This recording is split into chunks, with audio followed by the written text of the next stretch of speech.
اعوذ باللہ من الشیطان الرجیم بسم اللہ الرحمن الرحیم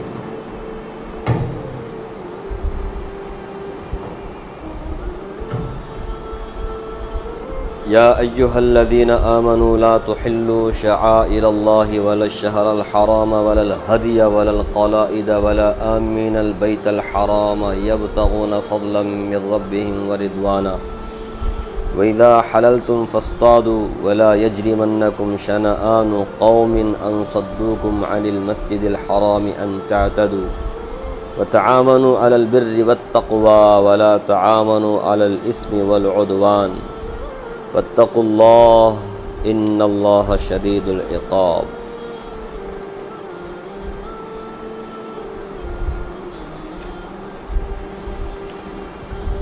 یہ سورہ مائدہ کی ایک آیت آپ کے سامنے پڑھی گئی۔ پچھلی آیت میں اللہ تبارک و تعالیٰ نے تمام مسلمانوں کو یہ حکم دیا کہ معاہدوں کو پورا کرو، عہد کو پورا کرو۔ بندے اللہ سے عہد کرتے ہیں اور آپس میں بھی ایک دوسرے سے معاہدہ کر لیتے ہیں، اجتماعی زندگی میں ایسی ضرورت پڑتی ہے، فرمایا ان کو پورا کرو۔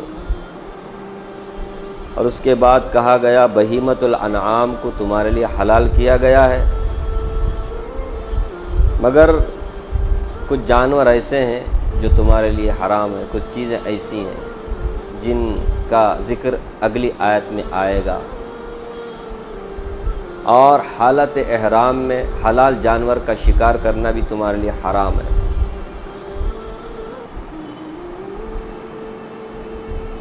اب کون سے جانور حرام ہے، کون سی چیزیں حرام ہیں، اگلی آیت میں اس کی تفصیل ہے۔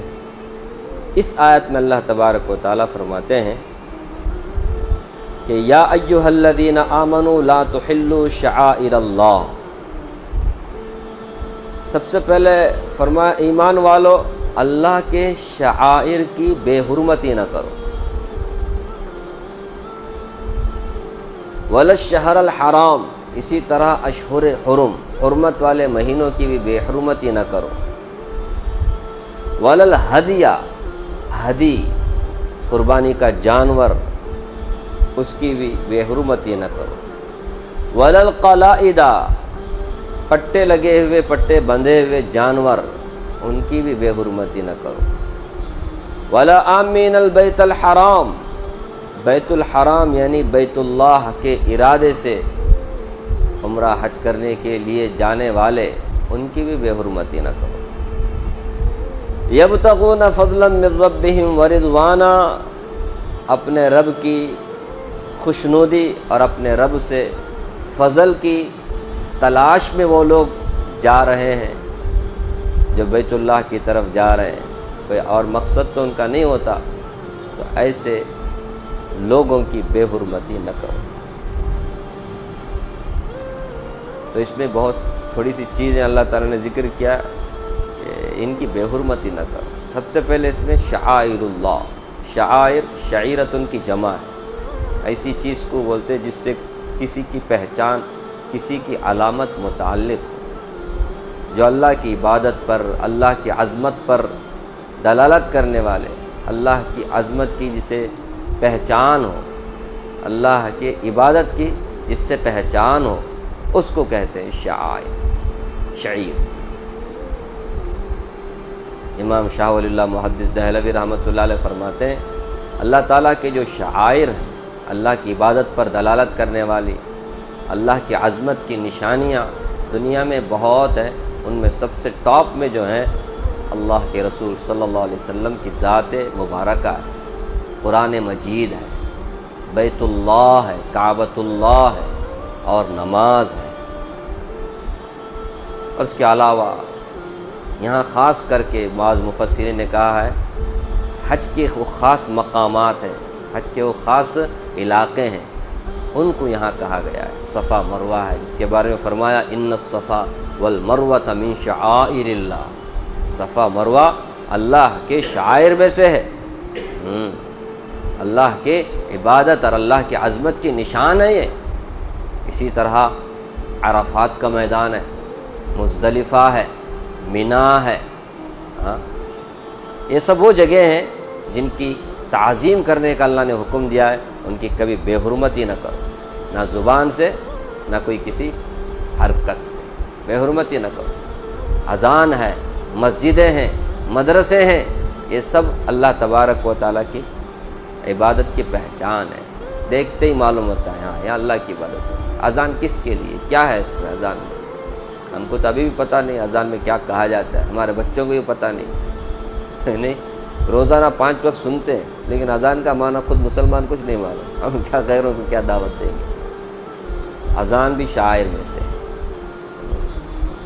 اسی طرح اللہ کا جس کو دیکھتے ہی اللہ یاد آ جائے، یہ بھی انڈائریکٹ کیا ہی ہے، شاعر ہے۔ بے حرمتی نہ کرو۔ علماء ہیں، صلحاء ہیں، طلباء ہیں، جن کے پیر کے نیچے فرشتے بھی پر بچھاتے ہیں، جن کے لیے چونٹیاں دعائیں کرتی ہیں بلوں میں، سمندر کی مچھلیاں دعا کرتی ہیں، تو ان کا کتنا بڑا مقام ہوگا۔ فرمایا اللہ کے شاعر کی بے حرمتی نہ کرو۔ سورہ حج میں اللہ نے فرمایا وَمَن يُعَظِّمْ شَعَائِرَ اللَّهِ فَإِنَّهَا مِن تَقْوَى الْقُلُوبِ، جو کوئی اللہ کے شاعر کی تعظیم کرتا ہے تو اس کے دل میں تقویٰ ہے، تبھی وہ کر رہا ہے۔ جس کے دل میں اللہ کا ڈر نہیں، اللہ کا خوف نہیں، تقویٰ طہارت جس کی زندگی میں نہیں، وہ لوگ اللہ کے شاعر کی عزت نہیں کرتے، بے حرمتی کرتے، نہ ان کو اذان کی قدر ہے، نہ نماز کی قدر ہے، نہ مسجدوں کی قدر ہے، نہ قرآن کریم کی قدر ہے۔ میں مسجد میں جا کے دیکھا تو قرآن کریم نیچے رکھا ہوا ہے، سوچو۔ امام شاہ ولی اللہ محدث دہلوی رحمۃ اللہ علیہ فرماتے ہیں 4 سب سے ٹاپ اللہ کے شاعر ہیں، ان میں سے قرآن مجید بھی ہے، رسول اللہ صلی اللہ علیہ وسلم کی ذات اطہر ہے۔ قرآن کی طرف پیر کرنا، قرآن کریم کو پیر پھیلا کر کے ران میں رکھ کے پڑھنا، بوڑھے لوگ ہیں، مجبور ہیں، معذور ہیں، ان کی بات نہیں کر رہا میں، یہ کیا بات ہے؟ یہ بے ادبی نہیں ہے؟ کعبۃ اللہ کی طرف پیر کر کے بیٹھنا بے ادبی نہیں؟ کعبۃ اللہ کی طرف پیشاب کرنا نہیں بے ادبی نہیں؟ اللہ تعالیٰ فرماتے بے حرمتی نہ کرو اللہ کے شاعر کی۔ بات سمجھ میں آئی؟ اور تفصیل بیان کرو، سمجھ؟ ہمارے ماں باپ ہیں، ہم ماں باپ کے طرف پیر کر کے بیٹھتے ہیں کبھی؟ پوچھ رہا ہوں۔ ماں باپ کا بڑا احترام ہے، ان کی عزت کرنی چاہیے۔ تو جو چیزیں اللہ کی عبادت پر، اللہ کی عظمت پر دلالت کرنے والی ہیں، اللہ کی پہچان ہے، اللہ کی عبادت کی پہچان ہے، ایسی چیزوں کی بے حرمتی نہ کرو۔ لا تحلوا شعائر اللہ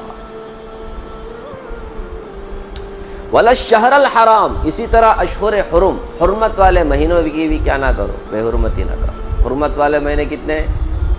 4 ہیں۔ اللہ تعالیٰ نے قرآن کریم میں سورہ توبہ میں فرمایا ان عدت الشہور عند اللہ 12 شہرا، گنتی جو ہے مہینوں کی اللہ کے نزدیک یوم خلق السماوات والارض، زمین آسمان کو جس دن اللہ نے پیدا کیا اسی ٹائم پہ 12 ہی مہینہ بنایا، مہینوں کی گنتی 12، منہا اربعۃ حرم، جس میں 4 حرمت والے مہینے۔ آپ صلی اللہ علیہ وسلم نے فرمایا ذی-قعدہ، ذی الحجہ، محرم، یہ لگاتار آنے والے 3 مہینے، اور پھر ایک الحدہ مہینہ ہے رجب، یہ 4 مہینے حرمت والے، فرمایا اس کی بھی بے حرمتی نہ کرو۔ زمانہ جاہلیت میں بھی لوگ اس کی عزت کرتے تھے، جیسے اشہر حرم آتا، محترم مہینہ، عزت والا مہینہ، تو وہ ہتھیار سب نکال دیتا، ٹیسٹ، کوئی لڑائی جھگڑا نہیں، کوئی لڑائی جھگڑا۔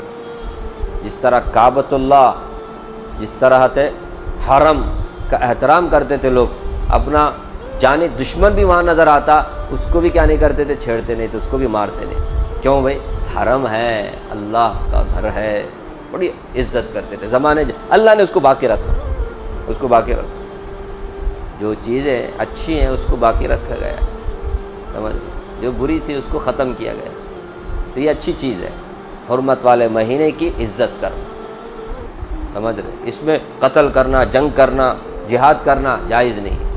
ہاں اگر مشرکین نے، کفار نے کیا کیا ہے، دشمنوں نے، اسلام دشمنوں نے حملہ کیا ہے، پہل کیا ہے، تو پھر ڈیفنس میں مسلمانوں کو اس کا جواب دینے کی، پھر حملہ کرنے کی بھی اجازت ہے وہ بات الگ ہے، ورنہ خواہ اشہر حرم کی بے حرمتی ہرگز نہیں ہونی چاہیے۔ ولا الشہر الحرام، اللہ کا آرڈر ہے، فرمایا اشہر حرم کی بے حرمتی نہ کرو۔ ایسا نہیں کہ اسی زمانے میں، یہ قیامت تک کے لیے حکم، سمجھ رہے؟ اسی لیے تو کہتے ہیں ان 4 مہینوں میں زیادہ گناہ مت کرو، زیادہ نہیں گناہ مت کرو۔ زمانہ جاہلیت میں لوگ اس کی عزت کرتے تھے، تو مسلمان تو بدرجہ اولا کیا کرنا چاہیے؟ اشہر حرم کی عزت کرنی چاہیے، ذی القعدہ، ذی الحجہ، محرم الحرام۔ لیکن ہمارے تو محرم الحرام میں جتنی بے حرمتی ہوتے کون سے مہینے میں بھی نہیں ہوتی رہی نہیں، وہ بھی نام اسلام کا دیتے، نالائق یہودی ہیں۔ ولا الشہر الحرام، تو اشہر حرم کی بھی بے حرمتی نہ کرو۔ ولا الہدیہ، اسی طرح ہدی اس جانور کو کہتے ہیں جو اللہ کی نیاز کے لیے حرم شریف جا رہا ہو۔ حرم شریف، اب عمرہ کرنے والا، حج کرنے والے اس زمانے میں کیا کرتے تھے؟ اپنے ساتھ میں، اس زمانے میں جیسے بڑے بڑے سوٹ کیس لے کے جاتے تھے نا، اس زمانے میں جانور کو لے کے جاتے تھے، توشہ کم رہتا تھا ان کا، اللہ کے لیے قربانی ہدی بولتے اس کو، سمجھ رہے؟ جو حرم میں جا کر کے کٹے گا، ادھر ادھر کاٹنا اس کو جائز نہیں، اس کو ہدی بولتے ہیں۔ ایسے جانور قربانی کے جو حرم میں جا کے کٹتے ہیں، جن کو عمرہ حج کرنے والے کیا کرتے ہیں؟ اللہ کی نیاز کے لیے، نیاز سمجھتے ہیں نا، لوگ قبروں کے پاس جا کر کے، مزارات پہ جا کر کے، بتوں کے پاس جا کر کے غیر اللہ کے نظر مان کر کے کیا کرتے ہیں؟ وہاں بلی چڑھاتے ہیں، سمجھ رہے؟ اللہ نے فرمایا انا اعطیناک الکوثر فصلی لربک وانحر، جس طرح اپنے رب کے لیے نماز پڑھتے ہو، قربانی بھی تم کس کے لیے کرو؟ رب العالمین کے لیے کرو۔ وہ ہے ذات جس کے لیے اپنی جان تک بھی قربان کرنے کے لیے انسان کو تیار ہونا چاہیے۔ تو یہ کیا چیز ہے؟ جانور کی قربانی۔ تو اللہ کے لیے، اللہ کی نیاز کے لیے ہدی لے کے جاتے ہیں، فرمایا اس کی بھی بے حرمتی نہ کرو۔ تم کو پتہ چلے یہ جانور کون سی ہے، یہ حرم میں جا کر کے اس کی قربانی ہونے والی ہے، چھیڑ چھاڑ مت کرو، ستاؤ مت ایسے جانوروں کو۔ اس کا یہ مطلب نہیں دوسرے جانوروں کو ستاؤ، سمجھ رہے؟ کس کس کا کہ جانور ہے یار، کیوں ستاتے؟ جانور کو ویسے بھی ستانا منع ہے، لیکن ہدی بولنے کے بعد میں پھر زیادہ ہی خبردار ہونا چاہیے، کیونکہ اس کا تعلق کس سے ہے؟ حرم سے ہے، اللہ کی ذات سے ہے، کیونکہ اللہ کے لیے، نیاز کے لیے یہ جا رہا ہے جانور، سمجھ رہے؟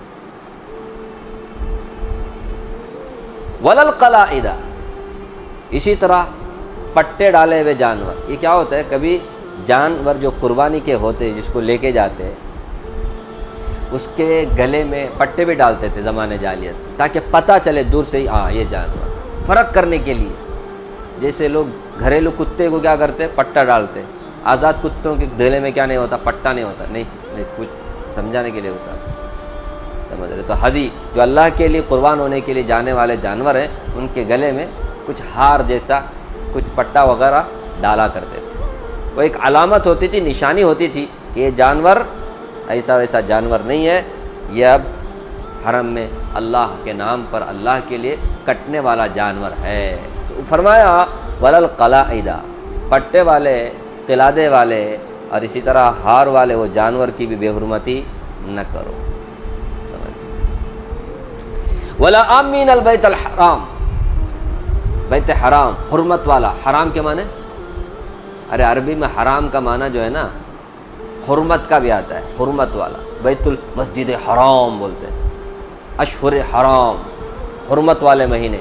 ایسے بیت الحرام، بیت اللہ، کعبۃ اللہ، محترم گھر ہے۔ بیت بولتے گھر کو، حرام بولتے محترم کو، عزت والا۔ دنیا میں سب سے عزت والا گھر اگر کوئی ہے تو وہ کون سا ہے؟ کعبۃ اللہ ہے، بیت اللہ۔ تو فرمایا کعبۃ اللہ کی بھی ارادے سے جو لوگ جاتے ہیں، کعبۃ اللہ کے ارادے سے عمرہ حج کرنے کے لیے، ان کی بھی بے حرمتی نہ کرو، سمجھ رہے؟ رسول اللہ صلی اللہ علیہ وسلم اور آپ کے ساتھ صحابہ اکرام 6 سن ہجری میں خواب نظر آیا بول کر آپ صلی اللہ علیہ وسلم مدینے سے مکہ ہجرت، معاف کرنا، عمرہ کرنے کے ارادے سے گئے، عمرہ کرنے کے ارادے سے گئے، لیکن مشرکین نے عمرہ کرنے کے لیے نہیں دیا نا، نہیں اس سال نہیں کرنے کا، آئندہ سال آ کے کرو۔ ان لوگوں نے کتنی بڑی بے حرمتی کی، اللہ تعالیٰ نے اس کی طرف بھی اشارہ کیا، ایسا مت کرو۔ جو لوگ بیت اللہ عمرہ کرنے کے لیے، طواف کرنے کے لیے، حج کرنے کے لیے آ رہے ہیں، ان کی بے حرمتی نہ کرو۔ اس سے بڑی بے حرمتی کیا ہو سکتی ہے کہ ان کو عمرہ کرنے کے لیے نہ دیا جائے؟ نہیں سمجھے؟ تو پھر آپ صلی اللہ علیہ وسلم بھی صحابہ کرام نے اس صلح کو مان لیا، آئندہ سال کرنے کے لیے پھر عمرہ قضا کرنے کے لیے آئے۔ اس ٹائم پہ کیا کیا، جو بھی جانور لے کے گئے تھے ہدی، ان کو کیا کر دیا، وہاں پہ قربان کر دیا حدیبیہ کے پاس، سمجھ رہے؟ اس کے بعد پھر آئندہ سال عمرہ قضا کی۔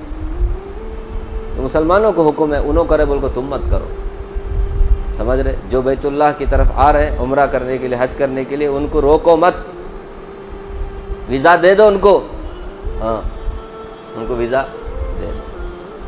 اب کیوں رکھوالے لوگ ہیں تو اب ان کو ہے ولا امین البیت الحرام۔ باقی انتظامی امور میں اگر وہ کچھ کسی کو آگے کسی کو پیچھے بھیجتے ہیں، لیکن روکتے وہ نہیں رکھتے، بیت اللہ کا ارادہ کر کے آنے والوں کو کبھی وہ روکتے نہیں، وہ تو ان کے لیے انکم ہے، کیا لیا کرتے انکم ہے، کہیں کو روکیں گے؟ اب ایک سٹی بننے والے وہ پورا پیسہ اس میں جائے گا، بات بات پہ ٹیکس، بات بات پہ ٹیکس۔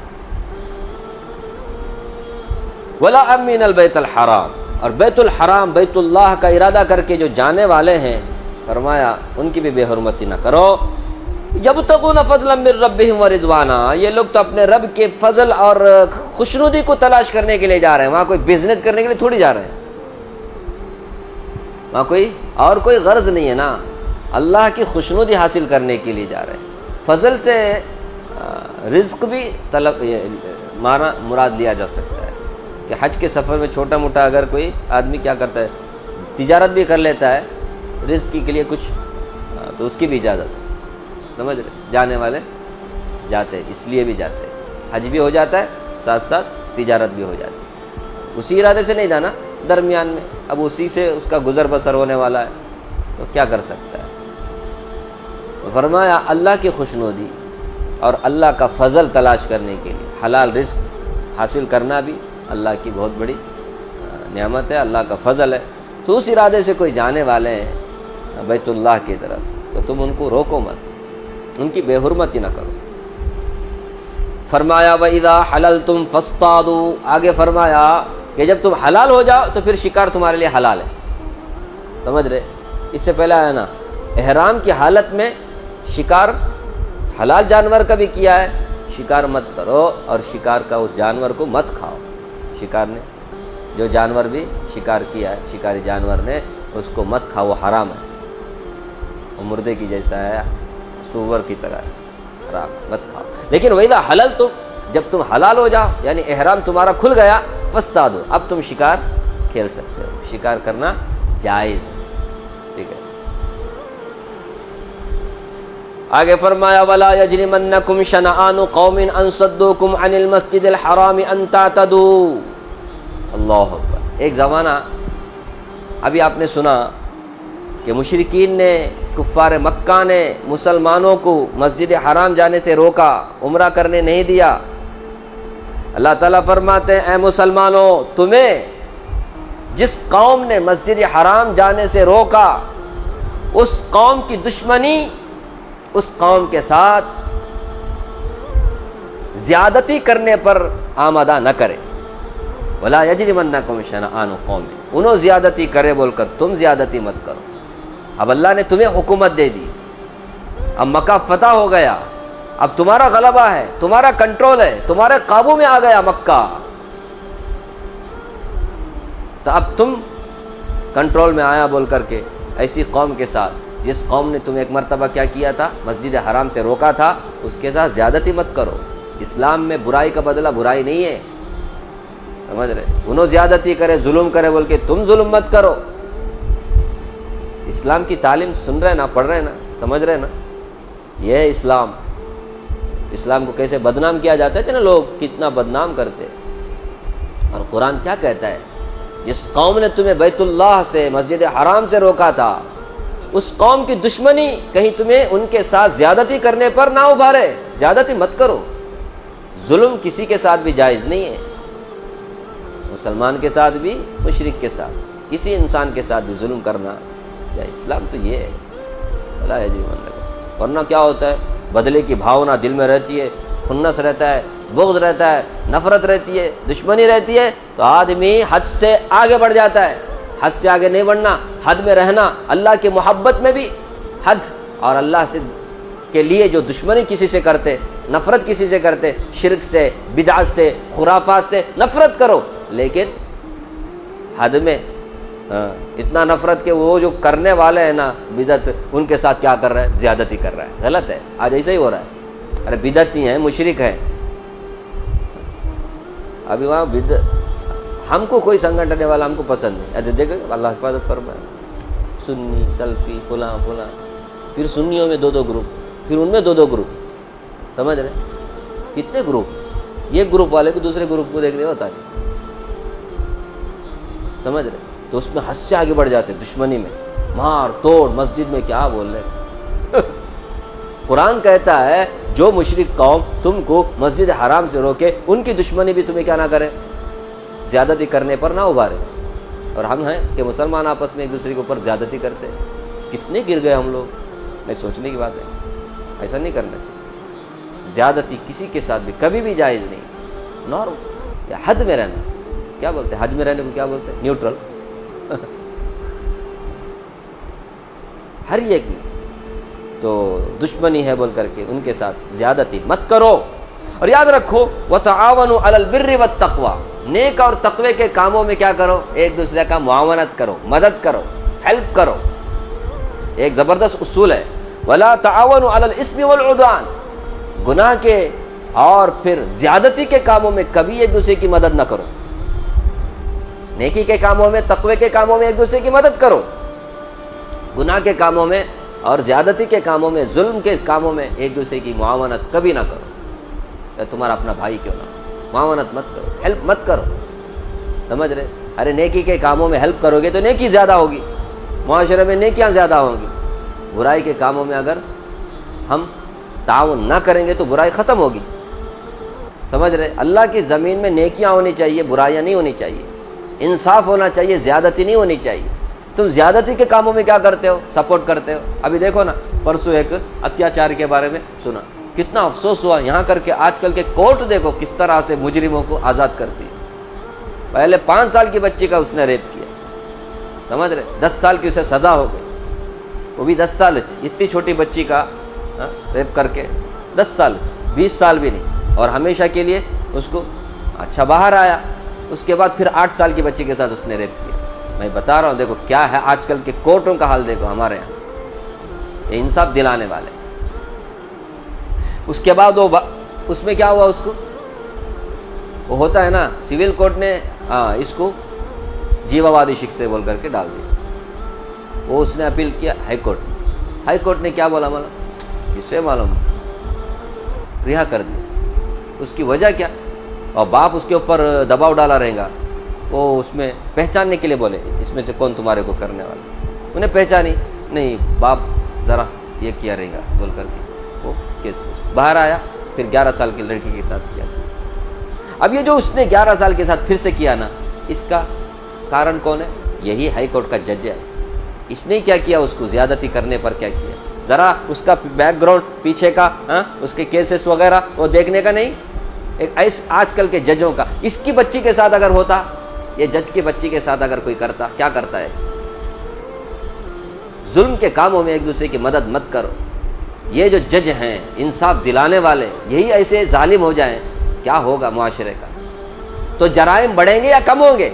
اب بتاؤ نا، جو مجرم ہیں ان کو سزا اگر نہ ملے تو ابھی بتاؤ جرائم زیادہ ہوں گے کم ہوں گے؟ ابھی آپ بتاؤ ہمارے اس ملک میں جرم زیادہ ہو رہا ہے کم ہو رہا ہے؟ قانون بن رہے ہیں،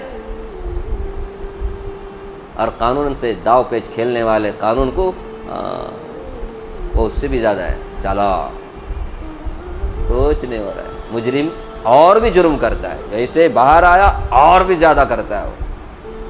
اس کو پتہ ہے سزا تو ملنے والی نہیں ہے، 4 دن جاؤں گا پھر آؤں گا ضمانت میں، اور آیا تو سواگت بھی کیا جاتا ہے حال پھرا کر۔ ابھی سوچو، جو جرم کر کے اندر جا کے باہر آیا تو اس کو اتنی عزت ملتی ہے، تو انہیں پھر اس کے بعد اتنا ہی نہیں، اس کو ایم ایل اے بنایا جاتا ہے ٹکٹ دے کر کے، اس کے بعد انہیں منتری بھی بن جاتا ہے۔ آپ کو معلوم ہے ابھی پرسوں جیتے دلی میں 70% لوگ وہ ہیں جن کے اوپر کرمنل کیا ہے، 70%. سوچو جو کہاں جا کر بیٹھ گئے، ابھی صدن میں، اسمبلی میں جا کر کے بیٹھ گئے. یہ ہے ہمارا ملک، زبردست نہیں؟ اور اس میں جو ہے نا، اسمبلی تو میں بول رہا ہوں، ابھی پارلیمنٹ میں تو اور زیادہ ہے. بتاؤ نا، اب آپ کچھ بتاؤ، قانون بنانے والے، آپ کے اوپر حکومت کرنے والے خود مجرم ہے تو پھر جرم کم ہوگا. اسلام کہتا ہے کبھی بھی برائی کے کاموں پر، ظلم کے کاموں پر ایک دوسرے کی مدد نہ کرو. ہمیں مدد نہ کرو، ہمارا اپنا یہ منتری بنا دیا اس کو، ووٹ دے دے کر ہمیں اپنے اوپر کیا کرنا، سو رونا، سو اپنے پیر پر ہم کھلاڑی مار رہے ہیں. پیسے لے کر کے، رشوت لے کر کے ہم کیا کرتے، ووٹ دیتے، اور ووٹ کو کیا کی سمجھ جاتے ہم لوگ. خیر، وتعاونوا علی البر والتقوی، یہ بہت بڑا اہم اصول ہے، اسے ہمیں ہمیشہ زندگی میں یاد رکھنا. دیکھو، مورتی پوجا حرام ہے، سب جانتے نہیں. اب مورتی پوجا حرام ہے تو مورتی کے چیزوں کو بیچنا بھی حرام ہے. نہیں، میں تو مورتی پوجتا نہیں، تو پوجتا نہیں رہے گا، لیکن دوسرے لے کر جا کر کیا کریں گے. اسی لیے ہمارے یہاں ٹی وی بیچنا بھی حرام ہے. نہیں، میں ٹی وی دیکھتا نہیں، لیکن دوسرے ٹی وی دیکھ کر کیا کریں گے. ایک زمانے میں ٹی وی بول کر رہتا، اس زمانے میں کیا آ گیا، موبائل آ گیا. اب موبائل تو دونوں میں یوز ہوتا ہے نا، اس کے لیے اس پر تو حرمت کا فتویٰ نہیں لگے گا. لیکن جو چیزیں صرف گناہوں کے لیے استعمال ہوتی ہیں، ایسی چیزوں کو بیچنا بھی حرام ہے. کیا رفیق میں، جیسے سود کھانا، سود کھلانا حرام ہے، تو وہاں پر ملازمت کرنا، وہ بینک میں، وہ بھی کیا ہے، حرام ہی ہے. سمجھ رہے؟ ارے سود کھانا کھلانا حرام ہے نا. ہمارے نبی نے کیا فرمایا، لکھنے والا، حساب کرنے والا، اس کے اوپر بھی اللہ کی لعنت ہے، کیونکہ وہ ہیلپ کر رہا ہے. تو ہمارے اسلام میں جس طرح برائی کرنا حرام ہے، برائی کا سپورٹ کرنا بھی حرام ہے. سمجھ رہے؟ یہ ایک بہت اہم اصول ہے، اسے ہمیشہ یاد رکھیں گے تو ہم کو بہت سارے مسائل اسی طرح حل ہو جائیں گے. سمجھ رہے؟ شراب پینا حرام ہے نا. تو اب شراب کی باٹل آپ کیا کر رہے، بیچ رہے. نہیں، میں شراب تو نہیں بیچ رہا، لیکن شراب کی باٹل ہے یہ، وہ صرف شراب میں استعمال ہوتی ہے، ایسے باٹل کو بھی کیا نہیں کرنا چاہیے. سمجھ رہے؟ کچھ ایسے باٹل ہیں جو دونوں کے لیے استعمال ہو تو بات الگ ہے، ایسے باٹل بھی استعمال ہو، اس کو بیچو مت، اس کو بھی. سمجھ رہے؟ پکا معلوم ہے یہ نارل پورا کہاں جانے والا ہے، ہاں، دیوتاؤں کے، ہاں، وہاں جا کر کے پھوٹنے والا ہے. تو ویسی جگہ نارل بیچنا بھی حرام ہے. سمجھ رہے؟ آپ اپنی دکان میں بیچ رہے کوئی بات نہیں ہے، اب آپ ایسی جگہ جا کر کے رکھے ہیں اسٹال نارل کا، ابھی دیتے نہیں، وہ الگ بات ہے.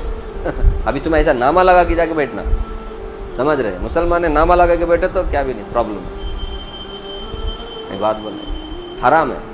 آپ پھول بیچیں گے عورتوں کے لیے، جائز ہے نا استعمال کرنا، لیکن آپ کو پکا معلوم ہے جتنے بھی پھول جائیں گے سیدھا کہاں جائیں گے، ارے کہاں جائیں گے، غیر اللہ کے بتوں کے اوپر جا کر کے پڑیں گے، ان کو پہنایا جائے گا. تو پھر ایسا، سمجھ رہے؟